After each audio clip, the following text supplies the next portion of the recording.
The day I became Alexander Sinclair's wife, I thought my life was beginning. I had been raised to believe in love, in loyalty, in the kind of marriage where two souls intertwined, where devotion meant something. So when I walked down that long aisle draped in white lace, my heart beating like the wings of a caged bird, I thought I was stepping into something sacred. I was wrong. The moment the wedding ended, something in him changed. The man who had once whispered soft promises in my ear now barely acknowledged me. He held my hand only for the sake of appearances, his grip firm but devoid of warmth. His emerald green eyes no longer sought mine with affection, but with the cool detachment of a businessman assessing a transaction. I told myself it was just an adjustment, that every marriage took time, that he had responsibilities, his company, his empire, the weight of his family name. But on our wedding night, when we returned to the grand estate that was now my home, he left me alone in our bedroom. Without a word. Without a kiss. The heavy doors closed behind him and I stood there in my wedding gown, staring at the empty space where my husband should have been. That was the first crack in the illusion. The days that followed only made it worse.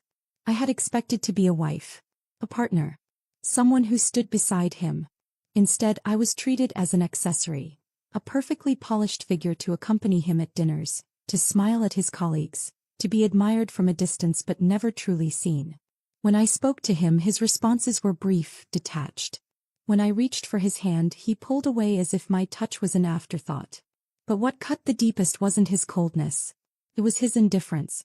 It was the way he never asked how I felt, never turned to me in the quiet hours of the night, never looked at me like I was his. I was invisible. The house itself became a cage. A vast, sprawling estate filled with marble floors and towering chandeliers, but it was not my home. It was a place where I existed, where I was expected to be present but never to truly live. The staff were polite but distant, following his lead. The people in his social circle barely acknowledged me, treating me as though I was a piece of expensive decor rather than a person with thoughts, with emotions. And Alexander? He acted as though marrying me had been a duty, nothing more. I tried to reach him. I tried to understand. Is there something wrong? I asked one evening as he sat in his study reviewing documents. He barely looked up. No. I swallowed. Then why do you treat me like this? He exhaled slowly, placing his pen down. His gaze met mine, unreadable. Like what? Like I don't exist, I whispered. Something flickered across his face. Something unreadable, something gone too quickly to name. And then just as quickly he turned back to his papers. You're overthinking. Dismissed. That night, I lay awake in the cold expanse of our bed, staring at the ceiling. I had married a stranger. And no matter how hard I tried, he would never love me. A month passed. Then another. And then, just when I thought I had been completely swallowed by the silence of my marriage, Liam returned. Liam Carter had been my childhood friend. The boy who had once chased fireflies with me on summer nights, the one who had laughed with me when the world felt small and full of wonder. I had not seen him in years. But when I stepped into the town's small cafe one afternoon, needing a break from the suffocating walls of my home, there he was. Sitting by the window sipping coffee, looking like he belonged to a different life. A life filled with warmth, with color, with something that had been missing from mine. When his honey-brown eyes met mine, they widened in surprise, then softened into something I hadn't felt in so long. Recognition. Emma. My throat tightened. I had spent months being invisible. And now someone finally saw me. Liam's voice pulled me back to a version of myself I had almost forgotten. I hadn't heard my name spoken like that in months. With warmth, with familiarity. I hadn't been looked at like that in even longer. Like I was someone worth seeing. For a moment I stood frozen, my fingers tightening around the handle of my purse. I shouldn't be here. Alexander wouldn't care where I went, but he would notice if I was late. But then Liam smiled and just like that I sat down. The conversation started cautiously. Formal pleasantries, questions about how life had been. But soon it felt like no time had passed at all. His laugh still had the same boyish charm, his eyes still held the same quiet kindness. And for the first time in a long time I laughed too. Real laugh. The kind that made my chest ache because I had forgotten how it felt. When I told him I was married, something shifted in his expression. It was subtle, barely there, but I caught it. The way his lips pressed together for a fraction of a second, the way his fingers tensed slightly against the coffee cup. He didn't ask if I was happy. And I didn't offer an answer. Instead, I looked out the window watching the people outside go about their lives. Free. Unburdened. The moment passed and he smiled again, softer this time. He told me about his years abroad, about his return to town, about how nothing felt the same, but somehow with me here it almost did. I should have left sooner. I should have walked away before I got too comfortable, before I let myself remember what being alive felt like. But I didn't. I let myself stay just a little longer. When I finally stood to leave, Liam looked at me with something unreadable in his eyes. "I'll see you around?" I hesitated. Then I nodded. I wanted to. And that terrified me. When I returned home that evening, Alexander was already there, sitting in his study. The sight of him, the coldness, the quiet arrogance, was a stark contrast to the warmth I had just left behind. He glanced up when I walked in, his green eyes sharp, assessing. "You're late." My pulse stilled. He had never asked before. "I went into town," I said carefully, removing my coat. "Lost track of time." He said nothing, only studying me for a moment longer before returning to his work.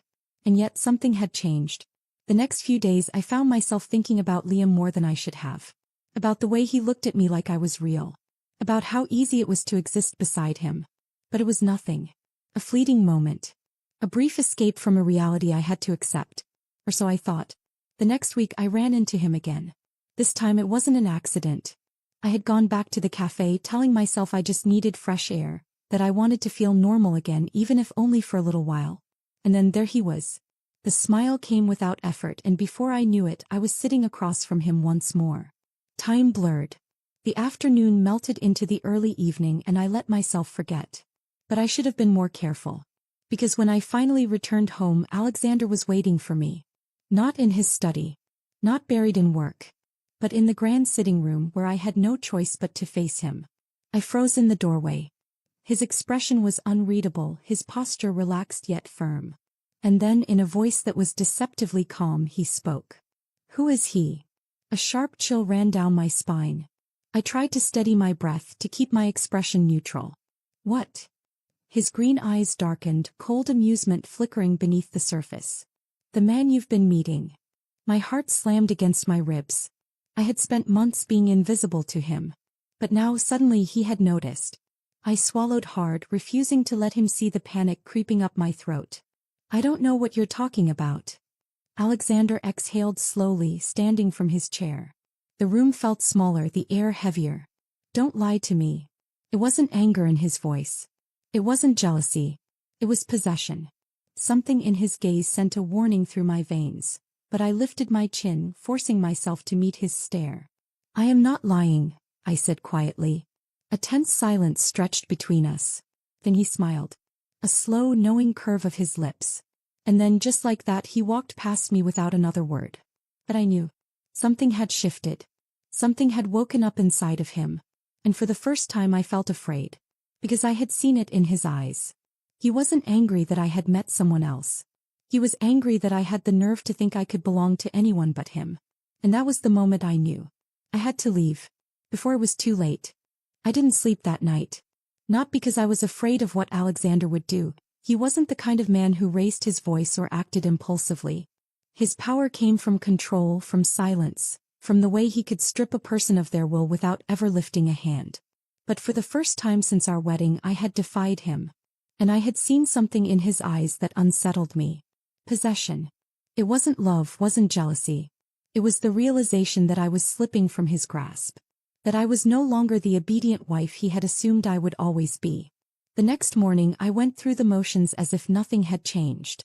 I ate breakfast in silence while he read the newspaper. I nodded when he mentioned his schedule for the day. I kissed his cheek as he left for work, my fingers light against his skin. And then as soon as the door closed behind him I started planning my escape. I had nothing. No real money of my own, no place to go, no one I could turn to without Alexander eventually finding out. But I wasn't stupid. I knew a man like him wouldn't let me go easily. If I left it had to be clean. No trace. No chance for him to drag me back. I started small. Each time I went into town I withdrew small amounts of cash from my personal account, careful never to raise suspicion. I bought a cheap prepaid phone, hiding it deep in my dresser. I took note of which doors creaked, which exits would be easiest to slip through unnoticed. I had one shot, and I had to get it right. Days passed. Then weeks. I didn't see Liam again. Not because I didn't want to, but because I knew Alexander was watching. I could feel it in the way his eyes lingered on me longer than before.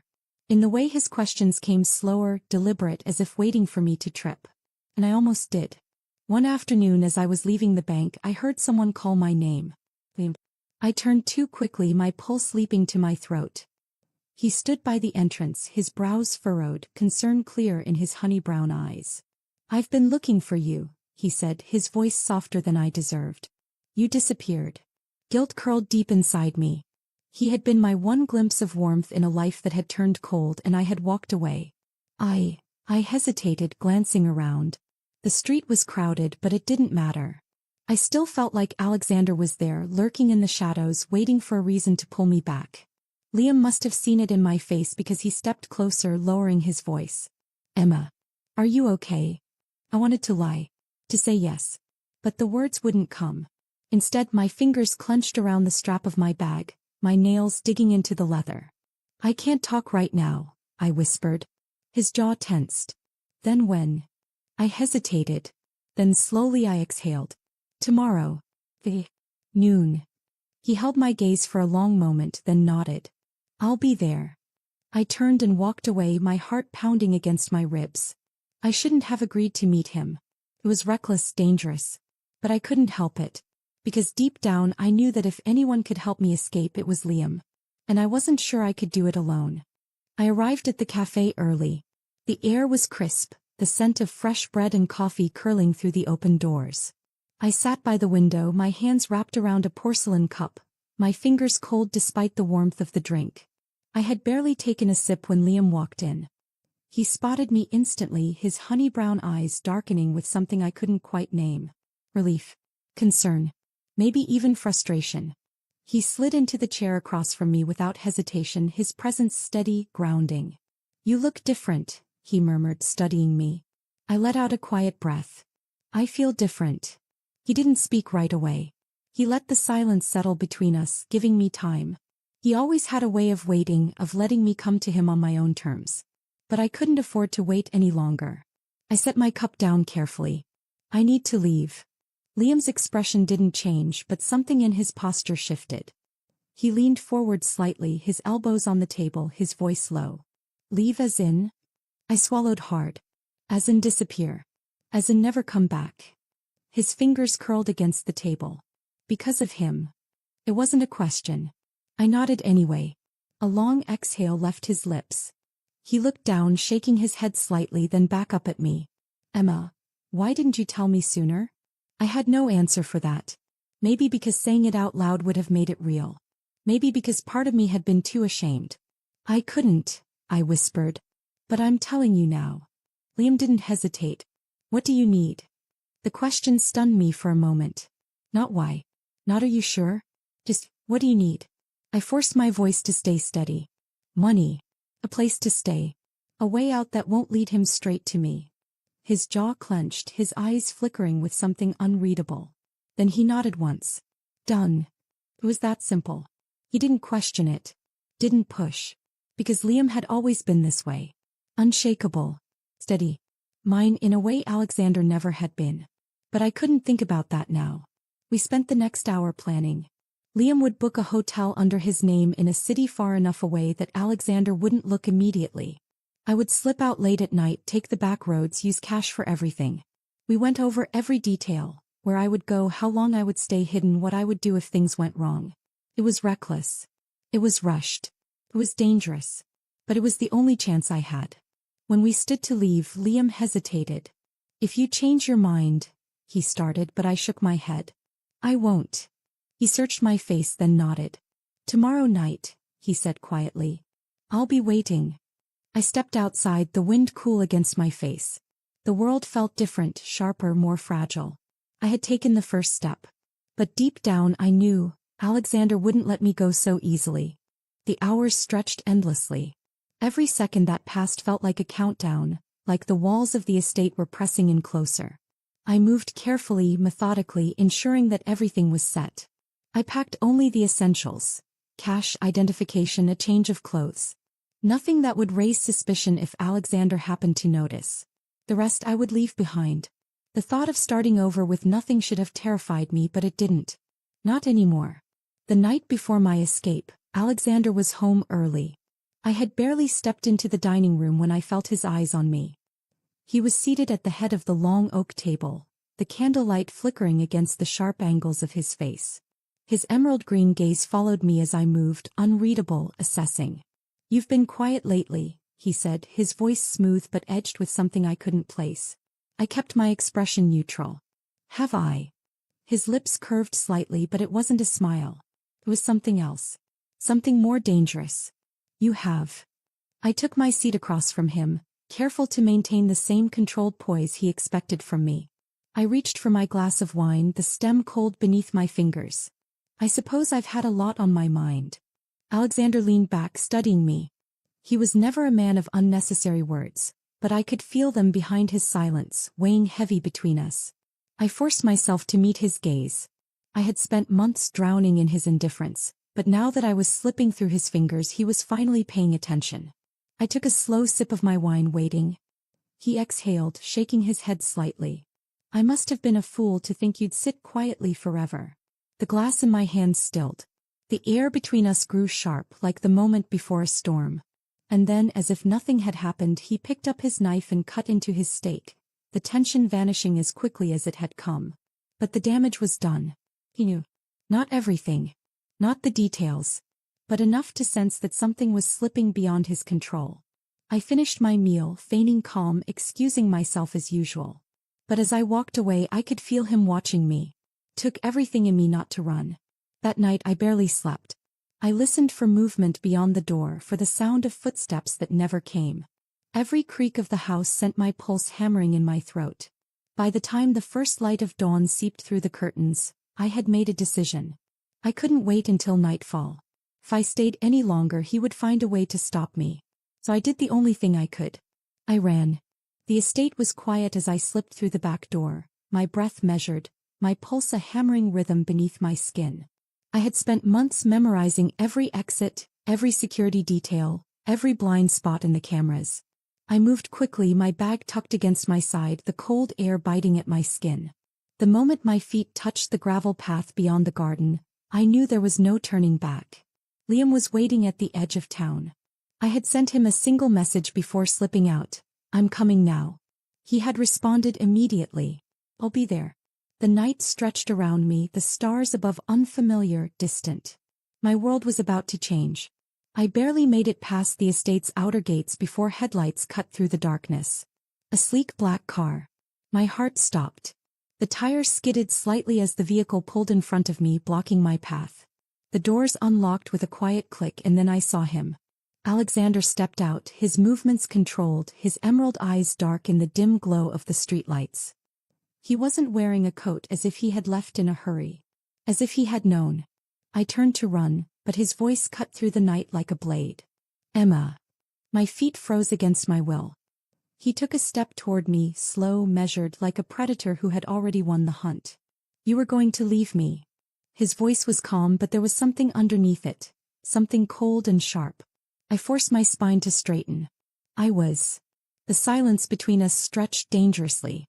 Then something flickered in his gaze. Something almost unreadable. "And where exactly were you planning to go?" I swallowed, my fingers curling around the strap of my bag. "That's none of your concern." A bitter chuckle slipped from his lips, and then before I could react, he closed the distance between us. His hand wrapped around my wrist. Not rough, not painful, but firm. Holding. Restraining. "You belong to me, Emma." The words were a whisper, but they carried the weight of something far heavier. I wrenched my arm back, stepping away. "I belong to myself." His jaw tightened. "You think you can just walk away?" My hands were shaking, but I clenched them into fists, forcing my voice to steady. "Yes." A tense silence stretched between us. And then to my horror he smiled. "You underestimate me," he murmured. A cold chill ran down my spine. Before I could move, before I could run, the sound of another car's engine roared in the distance. The headlights illuminated both of us as his car came to a sharp stop just feet away. The moment the door opened, I ran. Liam was out of the car in an instant, his eyes darting between me and Alexander. "Get in," he said, his voice tight. I didn't hesitate. I barely had time to buckle my seatbelt before Liam threw the car into gear and sped off, the tires screeching against the pavement. Through the side mirror, I saw Alexander standing exactly where I had left him. Watching. Waiting. And I knew this wasn't over. The car sped through the empty roads, the dark countryside blurring past as I tried to steady my breath. My hands clenched against my lap, fingers digging into the fabric of my coat. Liam's grip on the steering wheel was tight, his jaw clenched, his honey-brown eyes flicking toward me every few seconds. "He was waiting for you." His voice was low, controlled, but I could hear the anger simmering beneath it. I swallowed hard. "I know." Silence filled the space between us. He knew what that meant. Alexander had suspected. Maybe not everything, maybe not the details of my escape plan, but he had known enough. And yet he had let me go. Not because he was letting me win, but because he was letting me run. Because he knew exactly what he would do next. Liam's knuckles were white against the wheel. "We need to put more distance between you and him." I nodded. "I have cash. Enough to last me for a while." His jaw tightened. "That won't be enough." Not against him. He was right. Alexander wasn't just a man. He was powerful, connected, relentless. A man who was used to getting what he wanted. And right now what he wanted was me. My stomach twisted as I exhaled. "I'll figure it out." Liam shook his head, his eyes dark. "No. We'll figure it out." The weight of those words settled deep in my chest. I had spent so long feeling alone, trapped in a marriage where I was nothing but a shadow. But sitting here in this car with Liam beside me, I wasn't alone anymore. The city lights appeared in the distance.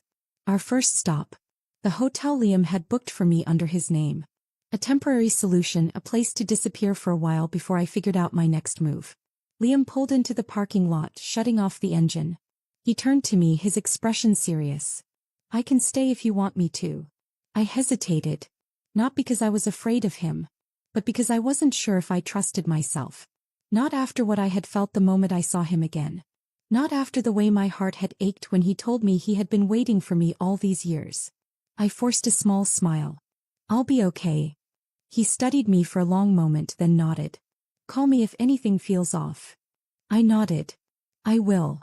I stepped out of the car, my breath fogging in the cold air. The weight of exhaustion settled over me as I made my way toward the entrance. I was free. And yet deep down I knew. Alexander wasn't done with me. I had left him behind. But I could still feel his presence like a shadow stretching across my skin. Waiting. Hunting.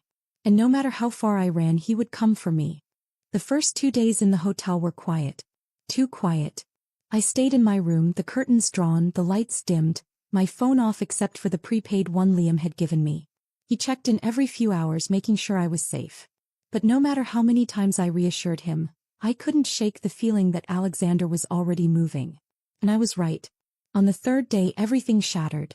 I had just stepped out of the shower, my damp black hair cascading down my back, when a knock echoed against the door. My breath hitched. It was too soon for room service, and Liam wouldn't have knocked, he would have texted. I crept toward the peephole, my heart hammering, and then I saw him. Alexander. Standing there in a dark coat, his posture poised, composed, like he had all the time in the world. My stomach twisted violently. I backed away from the door, my mind racing. How had he found me? The knock came again, steady, deliberate. "Emma." His voice was calm, smooth, but I knew better than to trust it. "Open the door." I didn't move. Silence stretched between us. Things like a soft tease, almost amused. "I know you're in there." My fingers clenched at my sides. I could call Liam, I could try to escape, but none of that mattered because he was already here. He had already won. A quiet click sounded from the lock. My breath caught. He had a key. Of course he did. I spun toward the bathroom, but before I could take a single step, the door opened behind me. He stepped inside, closing it gently behind him. The air felt thin. His emerald green eyes swept over me, taking in my damp hair, the oversized sweater I had thrown on. His expression remained unreadable, but the intensity in his gaze made my skin prickle. For a moment he said nothing. Just looked at me. Then finally he exhaled. "You ran." I forced my chin up. And you followed. A ghost of a smile touched his lips. You didn't actually think I would let you go, did you? My hands curled into fists. I don't belong to you. He stepped closer, slow and controlled the way he always did. Like he was circling his prey. No, he murmured. But you did. The words felt like ice against my skin. I swallowed hard, forcing myself to hold my ground. Leave. He tilted his head slightly. And if I don't? The defiance in my chest burned, but my pulse betrayed me, hammering beneath my ribs. He could see it. He always could. His voice softened, but the danger remained beneath it.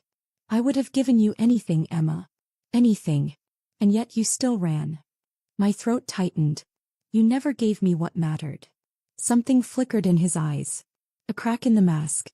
A glimpse of something deeper, something raw. And then just as quickly it was gone.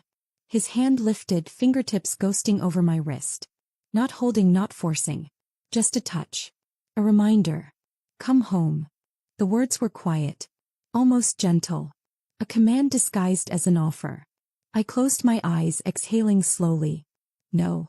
The silence between us grew heavier, stretching into something thick and suffocating. Then finally he sighed. And for the first time since he arrived, he stepped back. A slow, reluctant retreat. But I knew him. This wasn't surrender. This was a warning. He reached for the door handle but paused, glancing at me over his shoulder. His emerald gaze was sharp, unreadable. This isn't over. And then just like that he was gone. The door clicked shut behind him. But the air still felt thick with his presence. I let out a shaky breath, pressing a hand against my chest. I had won this round. But Alexander Sinclair never walked away from something he wanted. And I had just become his obsession. Liam arrived 20 minutes after Alexander left. I had barely managed to steady my breathing when a sharp knock rattled the door. This time I didn't hesitate, I knew it was him. I threw the door open, and the moment he saw my face, his expression darkened. He was here, he said. It wasn't a question. I nodded. My hands were still shaking. Liam stepped inside, shutting the door behind him. His presence was solid, grounding, but I could see the anger simmering beneath the surface. He ran a hand through his golden brown hair, exhaling harshly. What did he say? I swallowed. That this isn't over. A muscle ticked in Liam's jaw. His fists clenched at his sides, like he was barely holding himself back. He just walked in? He had a key. His eyes flashed with something dangerous. Of course he did. Silence stretched between us. Then without another word, Liam moved. He reached for my bag, the one I had barely unpacked, zipping it up with swift, determined motions. We're leaving. I blinked. Liam. No, Emma. His voice was firm, final. He found you in 2 days. You think he won't do it again? I swallowed hard. I wanted to argue, to tell him I could handle this. But the truth was I couldn't. Not alone. So I nodded. Liam didn't waste another second. He grabbed my hand, leading me out the door, down the stairwell, out into the cold night air where his car was already waiting. We drove in silence, the roads stretching endlessly ahead. I didn't ask where we were going. I didn't need to. Anywhere but here was enough. Hours passed. The sky shifted from inky black to a soft gray, the first hints of dawn creeping over the horizon. Liam finally pulled into a quiet town, the streets empty, the world still asleep. He parked outside a small inn, switching off the engine before turning to face me. We stay here for now, he said quietly. I nodded. My body was exhausted, but my mind was restless. Liam studied me for a moment, his honey-brown eyes searching mine. Then slowly he reached out, his fingers brushing against my wrist, the same spot Alexander had touched just hours ago. But Liam's touch was different. Warmer. You're safe, he murmured. Something inside me cracked. The weight of the last few days, the months of suffocation, the years of being invisible, it all crashed down at once. I sucked in a sharp breath, pressing a hand to my mouth, trying to hold it in. But Liam saw. And without hesitation he pulled me into his arms. I didn't resist. For the first time in what felt like forever, I let someone hold me. I let myself breathe. But deep down I knew the truth. Alexander wouldn't stop. He had let me run once. He wouldn't let me go again. The small inn became a fragile illusion of safety. For 2 days I existed in borrowed time in a world where Alexander hadn't yet reached. The air was lighter here, the silence no longer suffocating. But the fear never truly left me. Liam kept close, his presence steady, unwavering. He didn't push, didn't force me to talk, but I could see the tension in his shoulders, the way his eyes flickered toward the door every time there was movement outside. He was waiting just like I was. And then on the third day it happened. A single knock. Not urgent. Not forceful. But deliberate. I froze. Liam was already on his feet before I could speak, his body positioned between me and the door. He didn't have to look at me to know. Alexander had found me. Liam's jaw clenched as he exhaled sharply. Stay here. I should have let him handle it. But something in me snapped at the thought of hiding while Alexander stood on the other side of that door, still believing he had a claim to me. So before Liam could stop me, I stepped forward and opened it. Alexander stood there, dressed in black, his emerald green eyes unreadable. He looked the same, but something was different. His usual arrogance was gone. His confidence, still present but dimmed, no longer unshakable. For the first time he looked desperate. Neither of us spoke at first. The moment stretched too long, my pulse hammering in my ears. Then his gaze flickered past me, landing on Liam standing just a few feet behind. His expression hardened. Of course it's you. Liam didn't flinch. Leave. Alexander didn't move. His eyes met mine again, searching, demanding. Emma. Come home. The words sent a chill through me, but I wasn't the same woman who had once feared him. I shook my head slowly. No. His jaw tightened. You don't mean that. Liam stepped closer, his voice sharp. She does. Alexander's hands curled into fists, but his expression remained composed. He exhaled, running a hand through his dark brown hair, his voice softer when he spoke again. I never wanted this. A bitter laugh slipped from my lips before I could stop it. No, you just wanted me to sit there, silent and obedient, while you ignored me. He flinched. It was slight, almost imperceptible, but I saw it. I didn't realize. He stopped himself, his frustration visible. I should have. But you didn't. My voice was firm, steady. And now it's too late. A thick silence followed. Then his hands relaxed and he sighed, something close to defeat settling in his eyes. Tell me what I can do to fix this. It was a plea, not a demand. And for the first time I saw the truth. Alexander had spent so long controlling everything, so long believing he could bend the world to his will, that he had never considered what would happen if I simply chose to leave. But this wasn't about what he wanted anymore.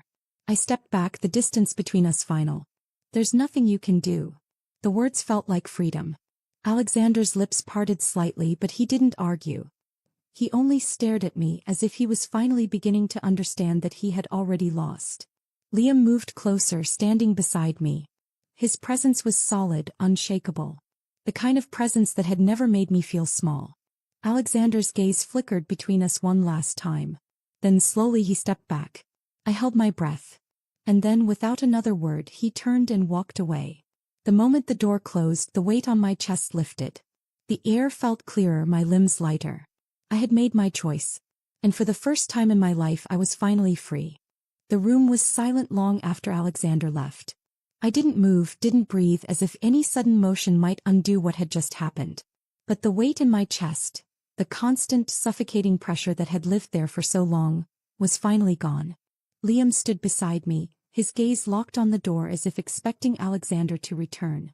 His body was tense, his fists still clenched at his sides. But when he turned to me, his expression softened. He's gone, he said, as if I needed to hear it aloud to believe it. I nodded slowly, exhaling a shaky breath. I know. But somewhere deep inside I also knew Alexander never truly lost. Not in his mind. Because men like him didn't believe in defeat. I sat down on the edge of the bed, my hands still trembling slightly. The adrenaline had begun to wear off, leaving behind exhaustion so deep it felt like it might pull me under. Liam sat beside me, not too close, not too far. Just there. A silent reminder that I wasn't alone. Minutes passed. Maybe hours. Neither of us spoke. Then finally he did. What now? It was the question I had been avoiding. Because I didn't know.